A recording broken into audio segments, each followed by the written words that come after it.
क्या आप लोगों को भी लगता है होम मेकर बन के आज मैंने बहुत बड़ी गलती कर दी है? काश मैंने होम मेकर वाला डिसीजन ना लिया होता। काश मैं भी 9 टू 5 की जॉब करती, 4 पैसे घर पे कमा के लाती, घर वाले भी वैल्यू करते और बच्चे भी पूछते कि मम्मा आप कहीं बाहर जाते हो, जॉब करते हो? सबकी मम्मी तो जाती हैं।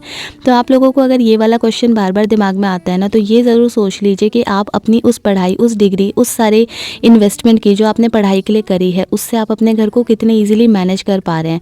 आज आपको किसी की हेल्प की ज़रूरत नहीं होती है। बैंक के काम, बाहर जाना, स्कूल में पीटीएम अटेंड करना, मतलब बच्चों से जुड़ा, घर से जुड़ा, सारी चीज़ें आप लोग ही तो इजीली मैनेज कर पा रहे हैं उस पढ़ाई की वजह से। आज आपके बच्चे कहीं ट्यूशन नहीं जाते हैं क्योंकि घर पे ही आप उन्हें पढ़ा पाते हैं। आज आपके बच्चों को आप लोग बेटर तरीके से गाइड कर पा रहे हैं। और अगर आप यही सारे काम जॉब के साथ करते हैं तो थोड़ा मुश्किल ज़रूर हो जाता है, पर मैं समझती हूँ कि घर पे रह के भी आप लोग काफ़ी सारे पैसे कमा सकते हैं, क्योंकि आजकल तो ऑनलाइन बहुत सारे सोर्स हैं जिनको आप लोग यूज़ करके पैसे कमा सकते हैं। पर अगर घर पे रह के ये सारी चीज़ें ईजिली आप लोग कर सकते हैं, तो मैंने शायद डिग्री अपनी वेस्ट नहीं करी है। मैं ऑनलाइन कंसल्टेशन लेती हूँ, पैसे कमाने के बहुत सारे तरीके आप लोगों को मिल जाते हैं जब आप एजुकेटेड होते हैं। पर इस चीज़ को अपने दिमाग से निकाल दीजिए कि आपकी कोई वैल्यू नहीं है घर पे होम मेकर रह के। हाउसवाइफ वर्ड का डिस्क्रिप्शन तो आप लोगों को डिक्शनरी में भी मिल जाएगा, जो कि कहता है एक ऐसी औरत जो घर पे रहती है और घर के काम करती है। बट क्या आप सिर्फ उतना ही करते हैं? क्या हम कभी बैंक में नहीं जाते? क्या हम बैंकों की लाइन में नहीं लगे हैं? क्या हमने सब्जियां खरीदना नहीं सीखा? तो ये सारी चीज़ें हमें शादी से पहले कहाँ आती थी, बट आज कर रहे हैं ना। तो इन कामों के अंदर प्राइड लेना स्टार्ट कर दीजिए कि वाओ, मतलब मैं ये सब कभी सोच भी नहीं सकती थी जो आज कर रही हूँ। दूसरा, आप लोग अपने आप के खुद ही बॉस बनिए। किसी को इम्प्रेस मत कीजिए अपने काम को लेके कि ये मैं करूँ तो ये इम्प्रेस हो जाएंगे, ऐसा कुछ नहीं होगा। आपको खुद ही अपना बॉस बनना पड़ेगा।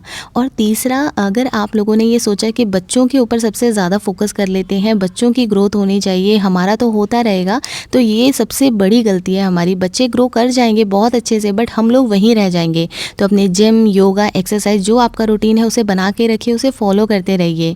घर के कामों को पेंडिंग छोड़ सकते हैं, बट अगर आप लोगों का कुछ भी मोस्ट इंपॉर्टेंट है बच्चों से लेके या आपके लिए, तो वो सबसे पहले कर आइए। देखिए, घर आप लोग अच्छे से मैनेज कर सकते हैं जब खुद को मैनेज करेंगे। आज मैंने देखा कि जहाँ पे दो लेडी साथ में खड़ी हो जाती है ना, वहाँ पे चुगलियाँ, नेगेटिव थिंकिंग, दूसरों के बारे में बुरा बुरा बोलना, ये ज़्यादा होता है।